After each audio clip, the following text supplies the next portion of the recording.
Assalamu алейкум ва рахматуллахи ва баракатух. Урматтуу мусулман бир туугандар. Сиздер менен кайрадан Ал Жардам кайрымдуулук фонду. Биздин фонд ачылгандан баштап муктаж үй бүлөлөргө жардам колун сунуп келүүдө. Мындан бир жума мурун Скөл облусунун Боозчук айылында Чынара эжебизге келип, видео кайруу тартып кеттик элек.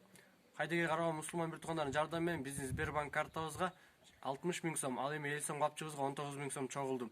Берген садакаңыздарды Алла таалам кабыл кылган болсун жана акыретте тоолуу эсептору менен кайтарып берген болсун. Ошондой эле кайдыгер карабаган мусулман бир туугандардын жардамы менен биздин капчыгыбызга 79 миң сом чогулду. Ошону Чынара эжебизге тапшырып коелу. Чынара эже, бул сизге 79 миң сом.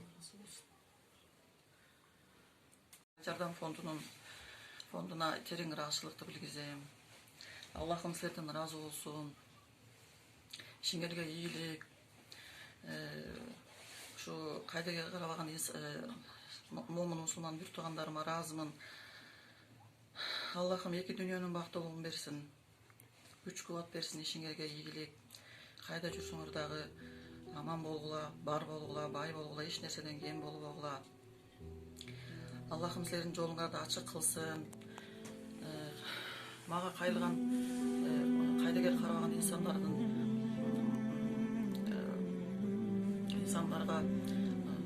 Аллахым өзү ыраазы болсун. Сөзүмдө башаям. Эмне дедимди билбейм. Ыраазымын. Чын жүрөгүмөн ыраазымын.